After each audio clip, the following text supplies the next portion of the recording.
I'm at the back of the airplane now. I've got the wiring done in the back area. And I wanted to point out some of the features. Let's see if I can get this focused properly.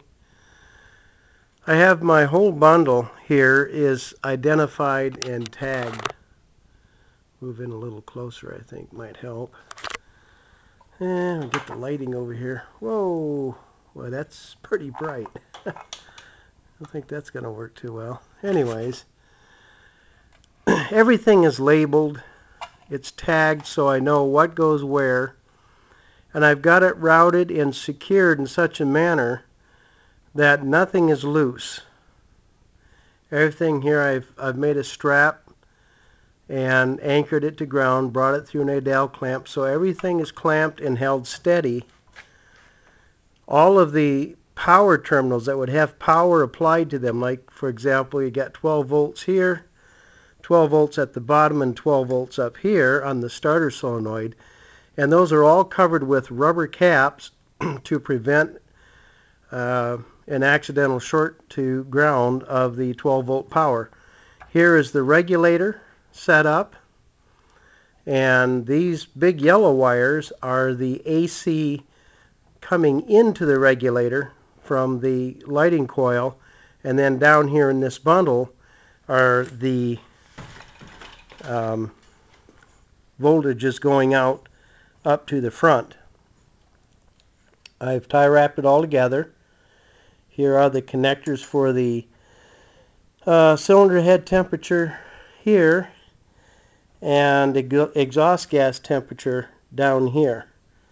And these are quick disconnect fittings so they can be pulled off if necessary for troubleshooting or replacement. Same way with my regulator wires. Here are my grounds. I've shielded the ground. The shielded wires are grounded to the chassis airframe. Will be on both ends. Get a little closer here.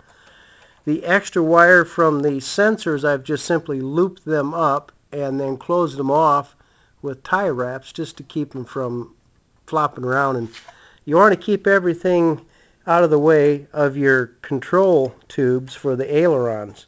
You don't want to get them in there and get stuff mixed up. Same way as this bundle runs down, you can see I've Adel clamped it here and here, so I'm going to avoid getting into the controls, and to hold that bundle steady, then I came down underneath. I don't know if I'm going to be able to get this too good, but I've put some tire wraps with a spacer to hold this off and away from this main tube, which is where the landing gear used to mount. I've moved my gear back, as you can see, from here back to here 11 inches.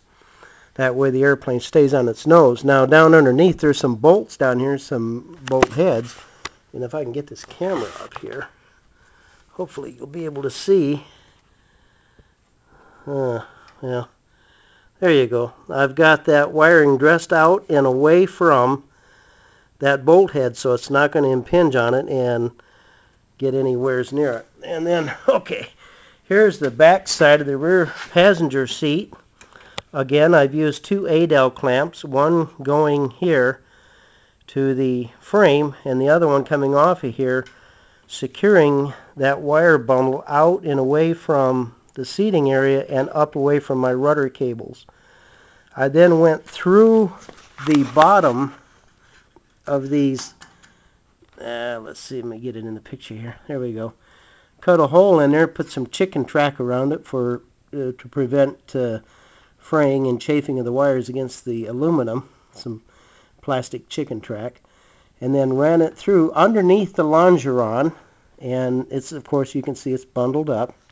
Tie wrap it all together, ran it all the way through at the bottom of the longeron forward, and let's see if we can see it down in here. Yeah, there you go. I got to get a couple more tie wraps in there to tighten that bundle up, but basically it comes up here just forward of the pilot seat. It's Again, tie wraps with spacers to pull it out away from the longeron, but to secure it so it doesn't get over here in the area where your feet are going to be during flight. I then brought it up here, and where my nose cone is going to fit up against this plate, I've got nut plates in there, so I drilled a hole, then took a uni-bit and opened it up, brought a tie wrap around here and a spacer so it's up away from this bar, and secured it in here. And then just behind the panel in the forward area, again, I've brought an Adel clamp around and then double clamped it and brought my wire bundle up through here. So now let me back off a little bit. You can see I've got plenty of extra wire here, probably about 20 feet extra.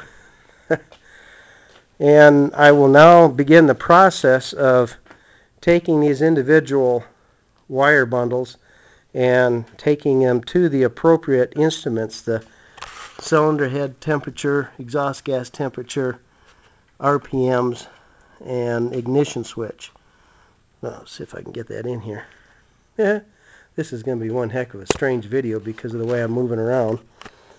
Anyways, that's where I'm at now. I'm up to the panel, and it's going on 11 o'clock at night. I've been at it since about, somewhere around 9 o'clock this morning. So I think I'm going to call it a day. As I went along, I drew myself out a schematic diagram, and I will put this in a Word format and post it on the Excalibur group list so you can see it. It's individual circuits. For example, up here is the wiring from my EGT from the probes all the way up to the gauge itself, and then the CHT.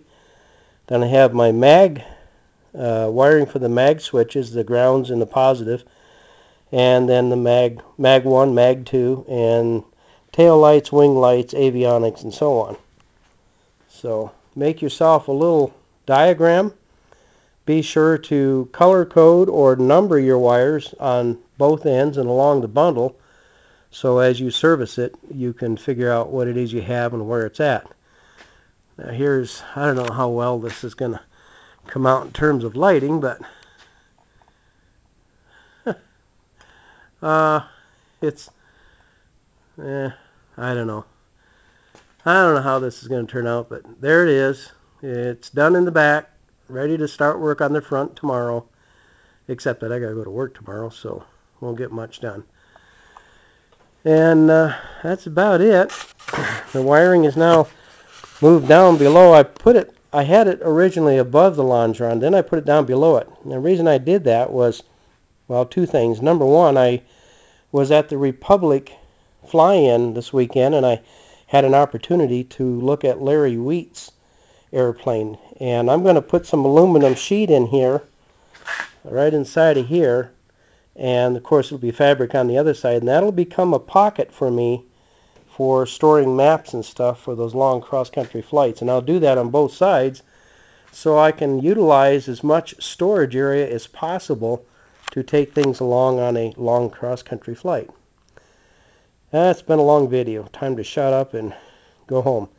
Thank you for watching. Appreciate it. And happy flying to everybody.